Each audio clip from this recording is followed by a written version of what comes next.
بسم اللہ الرحمن الرحیم۔ ناظرین، آج ہم آپ کو کانسٹیپیشن یعنی قبض کے علاج کے لیے ایک بہت ہی لاجواب اور حد درجہ مفید ترین نسخے کے بارے میں بتانے والے ہیں، جس کے استعمال سے پرانی اور ضدی سے ضدی قبض بھی مکمل طور پہ جڑ سے ختم ہو جائے گی۔ قبض کے مسئلے کو زیادہ تر لوگ کوئی خاص اہمیت نہیں دیتے ہیں اور اس کے علاج میں اکثر سستی کا مظاہرہ کیا جاتا ہے، حالانکہ قبض کو ام الامراض کہا گیا ہے کیونکہ اس کی وجہ سے کئی دوسرے خطرناک امراض جنم لیتے ہیں۔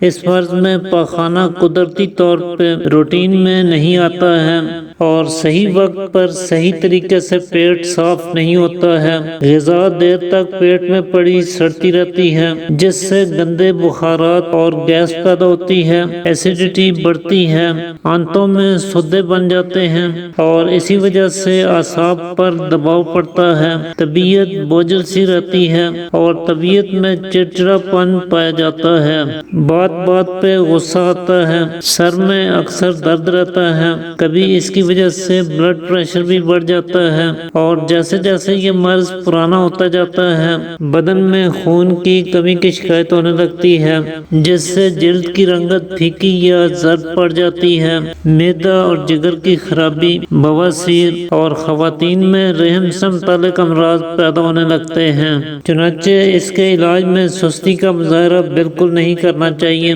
اور سب سے پہلے تو جتنی بھی قابض اور دیر ہضم چیزیں ہیں ان کا استعمال فوری طور پہ بند کر دیجیے، خاص طور پہ میدہ سے بنی چیزیں اور فاسٹ فوڈ کا استعمال تو بالکل ترک کر دیجیے۔ ترش چیزوں کا استعمال بالکل نہ کریں کیونکہ ایسی تمام چیزیں آپ کی آنتوں میں خشکی کو بڑھاتی ہیں اور سدے پیدا کرنے کا سبب بنتی ہیں۔ چنانچہ ایسی چیزوں کا استعمال بند کر کے لطیف اور زود ہضم چیزیں کھانا شروع کر دیجیے۔ آنتوں کی خشکی کو دور کرنے کے لیے روغن بادام کا استعمال ضرور کیجیے اور اس کے لیے آپ روزانہ رات کو سونے سے پہلے 1 کپ گرم دودھ میں 1 چمچ روغن بادام ملا کر پی لیا کریں۔ اس کے کچھ ہی دنوں کے استعمال سے پرانی اور ضدی قسم کی قبض بھی بنا کسی دوا کے ٹھیک ہو جاتی ہے۔ تو چلیے اب آج کے نسخے کی طرف چلتے ہیں، جسے تیار کرنے کے لیے آپ کو صرف 4 چیزوں کی ضرورت ہوگی۔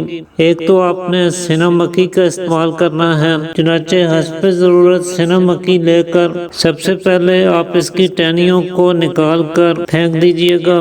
اس کی آپ نے صرف پتیاں لینی ہیں کیونکہ اس کی ٹہنیاں پیٹ میں مروڑ پیدا کرتی ہیں اور درد کا سبب بنتی ہیں، اس لیے جب بھی آپ سینا مکھی کو استعمال کریں تو اس کی ٹہنیاں نکال کر صرف اس کی پتیوں کو ہی استعمال میں لایا کریں۔ سینا مکھی کو قبض کے علاج کے لیے بکثرت استعمال میں لایا جاتا ہے اور اس سے بہت عمدہ فوائد حاصل ہوتے ہیں۔ معدہ اور جگر کے لیے یہ بہت فائدہ مند چیز ہے، گیس اور تیزابیت کا خاتمہ کرتی ہے، جسم میں سے برے کولیسٹرول کو کم کرنے میں مددگار ثابت ہوتی ہے اور نسوں کی تنگی اور بلاکیج کا شافی علاج ہے۔ اسی طرح دوسرے نمبر پہ آپ نے گلاب کی پتیوں کا استعمال کرنا ہے اور یہاں پر بھی آپ نے صرف پتیاں ہی لینی ہیں۔ اس کے اندر جو باریک زیرہ سا ہوتا ہے اسے آپ نے الگ کر دینا ہے کیونکہ گلاب کی پتیاں ملین اثرات کی حامل ہیں، قبض کو دور کرتی ہیں، جبکہ یہ زیرہ نما جو بیج سے ہیں یہ قابض اثر رکھتے ہیں۔ چنانچہ آپ نے صرف گلاب کی پتیاں ہی اس نسخے میں شامل کرنی ہیں۔ تیسرے نمبر پہ آپ نے سرنجان شیریں کا استعمال کرنا ہے۔ یہ 2 قسم کی ہوتی ہے، ایک تلخ اور دوسری شیریں۔ آپ نے سرنجان تلخ کا استعمال نہیں کرنا بلکہ سرنجان شیریں کو اس نسخے میں شامل کرنا ہے۔ یہ بھی قبض کو دور کرنے کے لیے بہترین چیز ہے۔ زیادہ تر اسے جوڑوں کے درد کے لیے استعمال میں لایا جاتا ہے اور اس مقصد کے لیے یہ کافی حد تک فائدہ مند بھی ثابت ہوتی ہے۔ تو یہ تینوں چیزیں آپ نے ہم وزن لینی ہیں، اور پھر ان تینوں کے وزن کے برابر آپ نے چینی لے لینی ہے۔ ان چاروں چیزوں کو اچھے سے باریک پیس کر رکھ لیجئے۔ تو اس طرح سے آپ کا یہ اکثری نسخہ تیار ہو جائے گا۔ اس میں سے 1 چمچ رات کو سونے سے پہلے نیم گرم دودھ کے ہمراہ استعمال کیا کریں۔